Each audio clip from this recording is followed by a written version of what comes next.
Hello to all, you all are welcomed on the channel. Let's explore radiation, and today we will discuss nuclear medicine MCQ series part 4. ठीक है। जितने भी students हैं जो AIIMS MSc nuclear medicine के entrance exam की preparation या फिर न्यूक्लियर मेडिसिन से रिगार्डिंग जिस भी एंट्रेंस एग्ज़ाम या फिर जिस भी कंपटीशन एग्ज़ाम की प्रिपरेशन कर रहे हैं उनके लिए ये जो करंट एमसीक्यू सीरीज़ चल रही है लेट्स एक्सप्लोर रेडिएशन चैनल पे, वो आपके लिए बहुत बेनिफिशियल होगी। 3 पार्ट अपलोड हो चुके हैं चैनल पे जो आप देख सकते हो। ठीक है, आज हम शुरू करेंगे part number 4 from question number 1।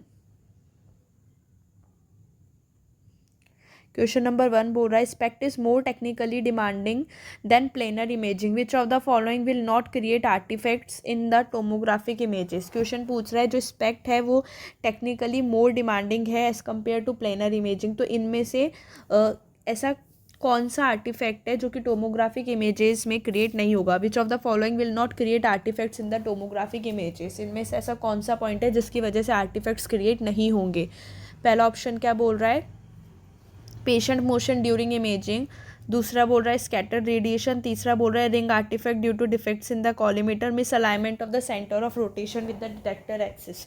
तो देखो क्या बोल रहा है क्वेश्चन कि भाई स्पेक्ट में इनमें से कौन से आर्टिफैक्ट्स क्रिएट नहीं होंगे। अगर मैं बात करूँ स्पेक्ट की तो स्पेक्ट्स में रिंग आर्टिफैक्ट नहीं आएंगे। रिंग आर्टिफैक्ट किस में थे, जो कि किस में होते हैं, it is typically occur in CT scan not SPECT. CT scan की 3rd जनरेशन में रिंग आर्टिफैक्ट होते थे।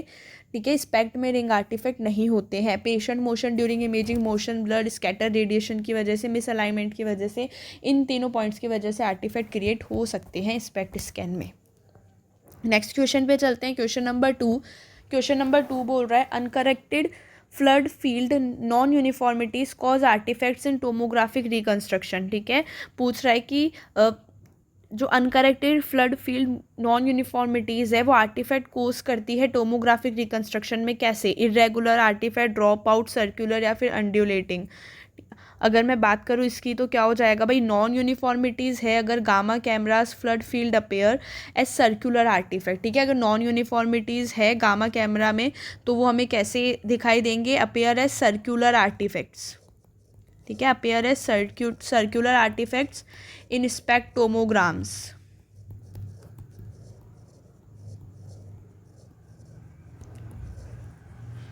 Due to the nature of 360 degree rotational acquisition.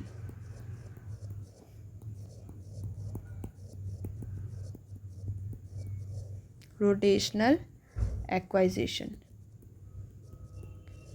Next question पे चलते हैं, क्वेश्चन नंबर 3। क्वेश्चन नंबर 3 बोल रहा है what is the method of localization of FDG in malignant tumour. What is the method of localization of fluorodeoxyglucose in malignant tumour. जो malignant tumours में हम FDG administrate करते हैं उसका मेथड क्या है, metabolic trapping, receptor binding, metabolic interpolation या फिर ग्लूकोज टॉलरेंस। तो क्या हो जाएगा आंसर इसका। अगर मैं बात करूँ F18 एफडीजी की तो मिमिक करता है ग्लूकोज को और सेल में एंटर करेगा वाया ग्लूकोज ट्रांसपोर्टर। ठीक है, तो क्या हो जाएगा भाई, F18 एफडीजी क्या कर रहा है, मिमिक कर रहा है ग्लूकोज को, सेल में एंटर कर रहा है वाया ग्लूकोज ट्रांसपोर्टर्स।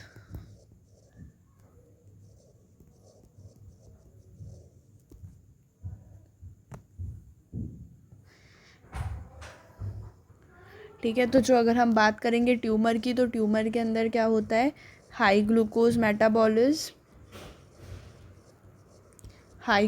मेटाबॉलिज्म और मोर एफडीजी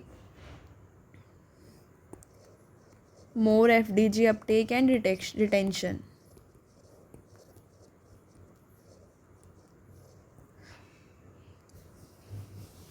तो इसका आंसर क्या हो जाएगा, option number A that is metabolic trapping.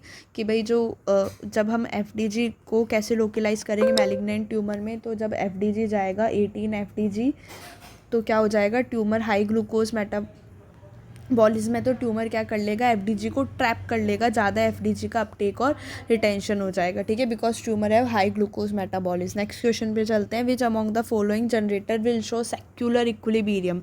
इनमें से कौन सा जनरेटर है जो कि सेक्युलर इक्विलिब्रियम शो करेगा।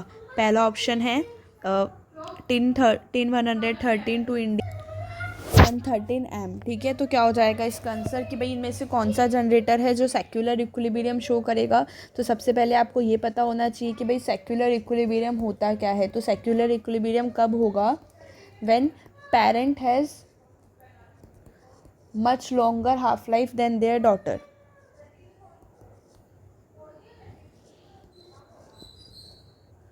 Much longer half life than daughter, ठीक है। जब पेरेंट की जो हाफ लाइफ है वो डॉटर से बहुत ज़्यादा है तो वो क्या होगा, सेक्युलर इक्विलिब्रियम शो करेगा। और इसके अंदर जो तीनों ही जनरेटर्स हैं वो तीनों ही सेक्युलर इक्विलिब्रियम शो करते हैं, मतलब तीनों की ही जो पेरेंट है उनकी हाफ लाइफ बहुत ज़्यादा है as compare to daughter. Next question पे चलते हैं। What is the most commonly PET radiopharmaceutical, क्या पूछ रहा है क्वेश्चन कि भाई most commonly use PET radiopharmaceutical कौन सा है, कौन सा रेडियो फार्मास्यूटिकल है जो कि मोस्ट कॉमनली यूज़ आता है पेट स्कैन के अंदर।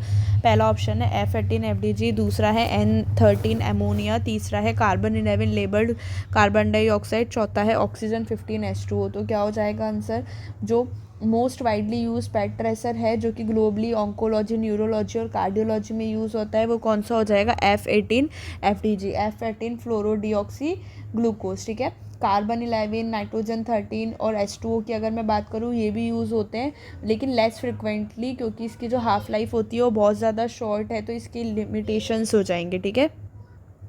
नेक्स्ट क्वेश्चन पे चलते हैं। नेक्स्ट क्वेश्चन बोल रहा है विच of the following statement is correct.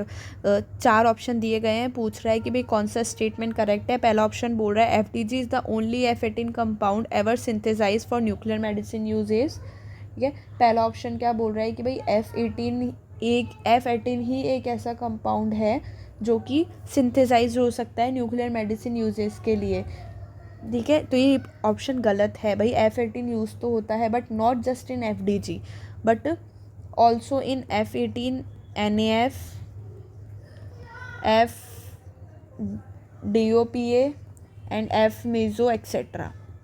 Next question है नेक्स्ट ऑप्शन है F18 has synthesize several compounds for use in nuclear medicine. तो बिल्कुल F18 जो है वो सेवरल कंपाउंड सिंथेसाइज करता है for use in nuclear medicine, हम देख चुके हैं ऊपर कौन कौन से। नेक्स्ट ऑप्शन बोल रहा है N13 ammonia has a better half life than F18, नहीं, N13 अमोनिया की हाफ लाइफ कम होती है एज़ कम्पेयर टू F18, तो क्या हो जाएगा, ये ऑप्शन भी गलत। नेक्स्ट है rubidium 82 has never been use for PET imaging, ऐसा नहीं है, rubidium 82 is commonly use in cardiac PET imaging, तो ये ऑप्शन भी गलत हो जाएगा। नेक्स्ट क्वेश्चन पे चलते हैं। The technetium 99M eluted from the molybdenum 99, technetium 99M generator is in the chemical form of, क्या पूछ रहा है क्वेश्चन कि जो टेक्नीशियम 99M हमने इल्यूट किया है मॉलिब्डेनम टेक्नीशियम जनरेटर से वो कौन सी केमिकल फॉर्म में हम टेक्नीशियम को इल्यूट करते हैं। पहला ऑप्शन है परटेक्नेटेट, दूसरा है हाई रिजोल्यूशन टेक्नीशियम, तीसरा है टेक्नीशियम हाइड्रोक्साइड, चौथा है टेक्नीशियम सल्फेट। तो अगर मैं बात करूँ कि भाई कौन से केमिकल फॉर्म ने हमने टेक्नीशियम 99M को इल्यूट किया है तो it is sodium pertechnetate which is soluble anionic form use directly और टेक टू अनदर कंपाउंड्स। तो क्या हो जाएगा इसका आंसर, ऑप्शन नंबर ए।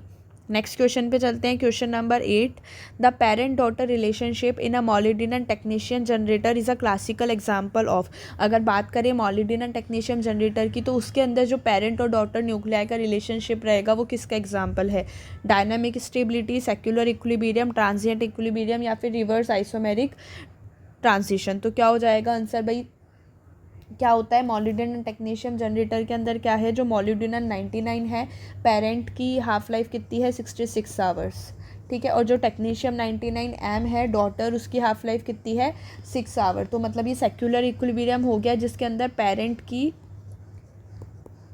की जो हाफ लाइफ है मच लॉन्गर है एज कम्पेयर टू डॉटर। तो इसका आंसर क्या हो जाएगा, option number B, that is secular equilibrium. Next question पे चलते हैं। Question number 9, which of the following is suitable for blood pool imaging. इनमें से कौन सा ऑप्शन है सूटेबल होगा रिगार्डिंग ब्लड पूल इमेजिंग। तो क्या हो जाएगा इसका आंसर, ठीक है।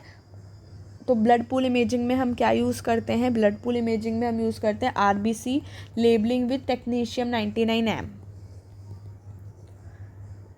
with technetium 99M is used to image blood pool for cardiac function and GI bleeding। तो इसका आंसर क्या हो जाएगा, ऑप्शन नंबर सी।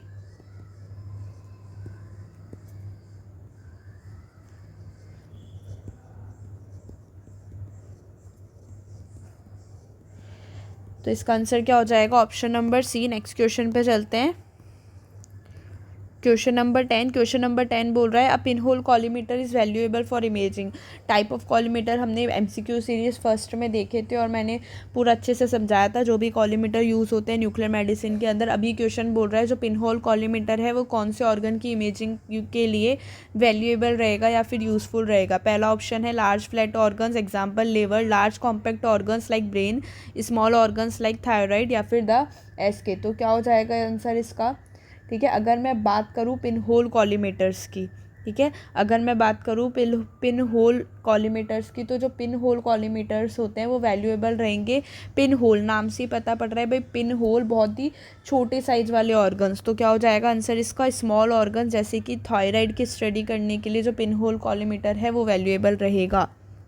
ठीक है, तो आज के क्वेश्चंस, आज की सीरीज़ यहीं हम एंड करते हैं। आज की सीरीज़ के भी 10 क्वेश्चन हमने कर लिए हैं। ठीक है, जो भी डाउट हो आप कमेंट सेक्शन में पूछ सकते हो। एमसीक्यू जो भी न्यूक्लियर मेडिसिन की प्रिपरेशन कर रहे हैं वो ये एमसीक्यू सीरीज़ कंटिन्यू रखे। Okay, thank you so much. Please like, share and subscribe the channel.